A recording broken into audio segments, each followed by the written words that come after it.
السلام عليكم ورحمة الله وبركاته. معاكم كنزي محمد. النهاردة ان شاء الله هعمل لفة النقاب اللي طلبتوها في الفيديو اللي فات. لبستلك لون فاتح وهجرب لك لون غامق عليه عشان اللفة تبان كويس في الشرح. هي في الحقيقة لفة نقاب من غير نقاب اصلا، يعني انا ما شفتش حد عاملها قبل كده، فهي من اختراعي وسميتها لفة نقاب كنزي. تمام، براءة اختراع. في البداية اللي مش عايزة تسمع باقي كلامي تجري الفيديو للدقيقة، هتلاقي لفة النقاب بدأت على طول ان شاء الله. اللي حصل بقى يومها وخلاني توصلت للفة النقاب دي، اني كنت عايزة اصور الحلقة، وللأسف لقيت الخمار والنقاب الاسود اللي بصور بيهم ضاعوا، اختفوا. الله اعلم راحوا فين ومش لاقيهم لحد النهاردة. فقلت اجرب اتصرف بقى، يعني افرضي في مرة مثلا نقابك ضاع او متوسخ او مش هتلحقي تغسليه او مش لاقيه النقاب اللي بنفس لون الخمار. كمان البنات اللي نفسها تلبس نقاب ومعهاش فلوس تشتري نقاب جديد برضو تتصرف ازاي. فهعلمك النهاردة ان شاء الله تلفي نقاب وتغطي وشك بالخمار نفسه بنفس القماشة ونفس اللون، ومش ب50 قطعة بقى تلفيها على راسك تصدعك وتقفل انفاسك، لا، بالخمار بس. الاول هتجيبي اشارب صغير زي ده كده مثلث اي لون، ممكن ما تلبسيهوش عادي مش ضروري، هو اصلا مش هيبان، بس وظيفته ان خمارك لو كان خفيف الاشارب ده هيداري شعرك. بالنسبة للقماش انا شخصيا بفضل نوع الكريب، بشتري 1.5 متر في 1.5 متر، بيبقى مربع كده، وبتعمليه مثلث زي كده، واحد كبير واحد صغير. تحطي الخمار على راسك من النص وتجيبي دبوس بيفتح ويقفل زي كده، ال 12 منه ب2 جنيه، يعني رخيص جدا، وتشبكيه على راسك من الخلف. وما تنزليش الخمار على عينك دلوقتي، استني ارفعيه لفوق شويه. بعد كده هتجيبي الطرفين دول على قدام، هتاخدي الطرف اليمين تجيبيه كده على وشك وتلفيه هو كمان على راسك من الخلف بدبوس بيفتح ويقفل برضه.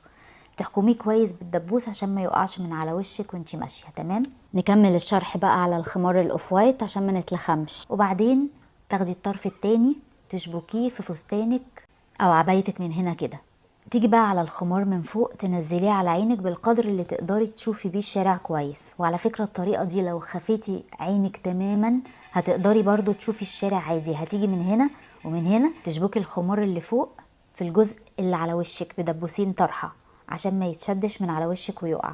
ولما تحتاجي تنزلي النقاب بتنزليه عادي من قدام وبترفعيه تاني بكل سهولة. دي وصفة سهلة، دي وصفة هايلة. انا حبيت لفه نقاب كنزي جدا اللي هو انا، يعني لاني فرحانه جدا ان انا قدرت اداري عينيا كويس. اللفه القديمه ما كنتش بعرف اداري بيها عينيا خالص، لما كنت بحاول اقفل فتحه عينيا كانت عينيا بتوجعني جدا، والنقاب ابو استك ده يعني كان بيبقى قافل قوي على عيني، فكنت بضطر انزله لتحت على قد ما اقدر عشان عينيا ما توجعنيش وعشان اقدر اشوف. فالحمد لله اللفه دي ريحتني جدا. كده احنا خلصنا، بس كلمه اخيره كده بقى يعني من قلبي لاخواتي اللي حابه تعمل قناه تفيد بيها غيرها وتكون في ميزان حسناتها بإذن الله. أنصحك تغطي وشك حتى لو انت مش منتقبة في الحقيقة، ما فيهاش حاجة خالص لما تلبسي النقاب في القناة وتداري وشك لكذا سبب. أولا كده أكرم ليكي وحماية وحفاظ عليكي، لأنك لو ربنا أكرمك وقناتك كبرت واتشهرتي اعتبري ان خصوصيتك ماتت. الشهرة مش حاجة حلوة، بتعرضك للإحراج وكل حركاتك هتبقى مرصودة.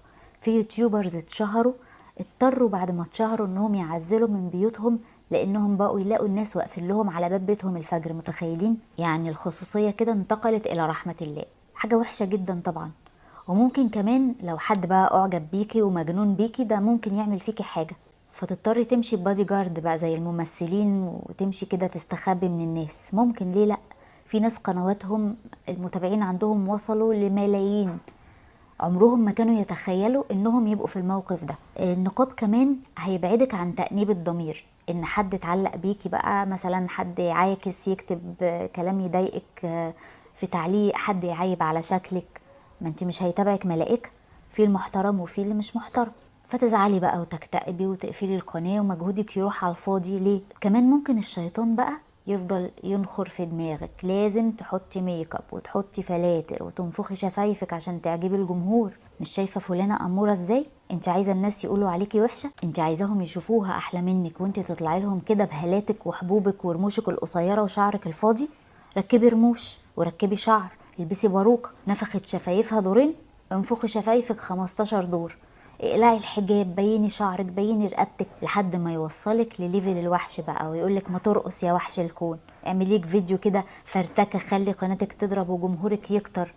وناس كتير قلعت الحجاب خالص لما اتشهروا وقنواتهم كبرت، وبعد ما ربنا عز وجل اكرمهم وخلى كلمتهم توصل للناس، بدل ما يوصلوا كلمة حق وصلوا كلمة باطل. بدل ما تساعدهم يبقوا حاجة كويسة، بقت هي حاجة وحشة، عشان سمعت كلام الشيطان من اول ما حرضها في الاول خالص انها تحط فلتر على وشها عشان تبان اجمل للناس. فسدي الباب واقفلي وشك خالص. وطبعا مش كل الناس هتقع في المعصية دي، في ناس كتير محترمة ووقورة وطالعة بوشها وبخمارها وبزيها الشرعي من غير ميك اب خالص، وبتقول احلى كلام لوجه الله. بس انا بتكلم لو انتي ضعيفة وسهل انك تنجرفي ورا جو الميك اب والفلاتر وتنزلقي في جو المحتوى الهابط، لا، يبقى تغطي وشك وتركزي في محتوى يرضي ربنا عنك ويسعدك يوم القيامة.